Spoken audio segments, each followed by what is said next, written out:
Seema.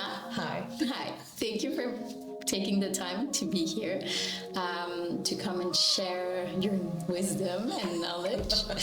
I wanted to have you on the podcast because actually Rachel said you have to talk to this woman, and I was like, okay. Whenever someone tells me you have to talk to someone, I'm like, yes, I'm no pressure. Okay, I'm going for it. And so I looked a little bit what you're doing, and you're mainly, focusing on perimenopause, menopause journeys. Yes. Which is a big topic that we are now talking a little bit more, which is amazing. Yes. So tell me, what led you to where you are now? Okay. Well, first of all, thank you. Thank you for having me and asking me to come on here. And honestly, thanks to Rachel for connecting us. Yeah. She's wonderful.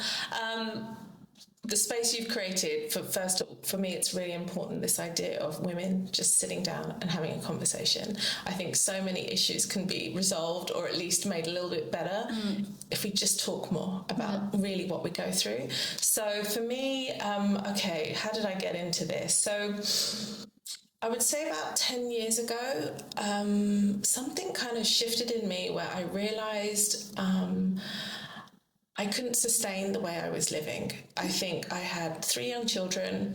I had autoimmune disease, Hashimoto's, which I was taking a pill for, but I wasn't taking care of myself other than just popping the pill and just thinking, okay, that's going to fix me. Okay. I think I got to a point where I was in burnout, but I didn't realize what burnout even was. I didn't know the term. I just knew that I was really struggling and that I really needed to figure things out and not rely on anybody else to help me.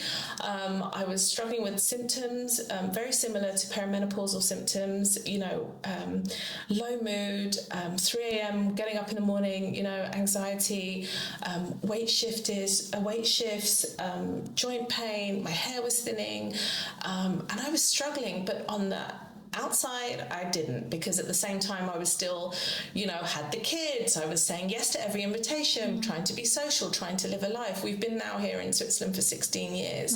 So, at that time when the kids are young, you want to be doing things with them. So there was kind of the outside wasn't matching the inside. And it got to the point where I thought, oh gosh, no, I really need to do this. And also the reality check that no one was going to come and do this for me. No one was. And I think that's a hard truth. Because I think we put our sense of happiness and security in other people's hands, and actually, the realization is, no, it's you. It's not your husband, it's not your children, it's not your work colleagues, it's not your friends, it's you. And that, I think, alone is it's a hard truth.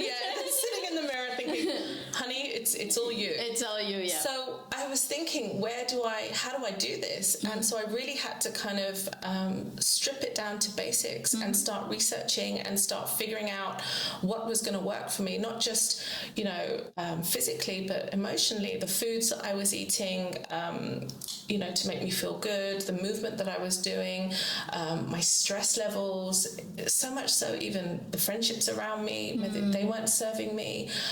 So I went on this journey, and these kind of things, they don't just happen overnight. They take so much time, because first of all, you've got to figure out what's out there, and then how that can relate to you, and then this kind of period of trial and error, and then meanwhile living your life, all of this kind of thing.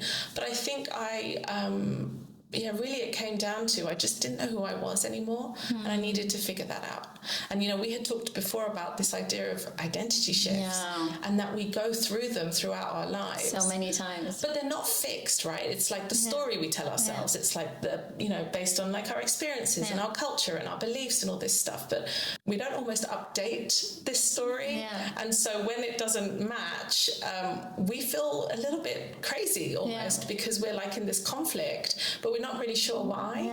So I went through all of this kind of space, and I'm not saying that I'm healed or that everything is great. The whole thing is a process, but I kind of figured out who I was and what was important to me, and how I could just show up with joy with everything that I did. You know, I wanted to get rid of the kind of the anger, the rage, the feelings of just exhaustion all the time, and just not really knowing what I wanted from life, like what was really important to me.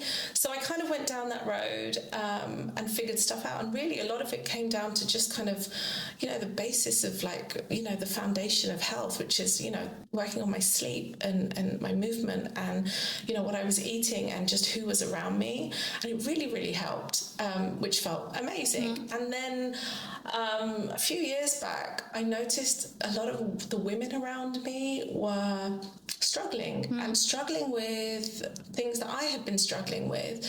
And I realized, oh, I get this, I understand this. There's something in your body that's not aligned, exactly, but you're not we just don't know. You don't know. You just feel something that is weird, but you're like, but then you put it down to, oh, it's just because I've got kids, or it's just because I'm stressed at work, or just, you know, whatever. There's always a reason, and we never really take the time to actually sit down and look inward, because that's a big deal, like, to actually take that time and figure that out. It's scary. It's so scary, because often we then have to deal with stuff.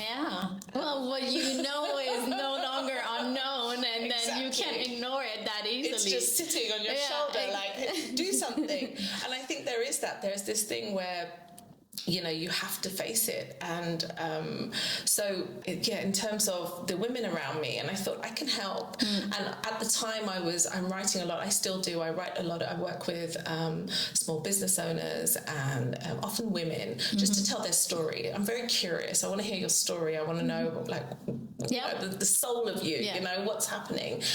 And I would find that women were talking to me about this, and I thought, I recognize this, but how can I help? You know, so I did a lot of research. I certified as a menopause coach. But really it was just to understand what was happening at this time of life with perimenopause, and all the different shifts hormonally that also help, you know, change, you know, how we are emotionally as well. Everyone sort of thinks just about the physical side of things, the symptoms. Our estrogen's going down, our progesterone's going down, you know, so our dopamine's going down, our testosterone's going down. But actually, what does that mean? What does that look like for us? So going down that road. So right now, really, I just want to talk more and more about identity, because I find that when you can't talk about this period of perimenopause, unless you talk about this idea of who we are and our identity. And I think this time of perimenopause is almost sort of an invitation to say, hey, who's your new version? Who are you? Can we work on that, like, right now? And often I think the more of a gap there is, the more we feel our symptoms physically and emotionally as well. Yeah, no, that's possible. Because I think that when we're kind of a little bit, because we often bury our needs and our desires, and we have done over years and years and years.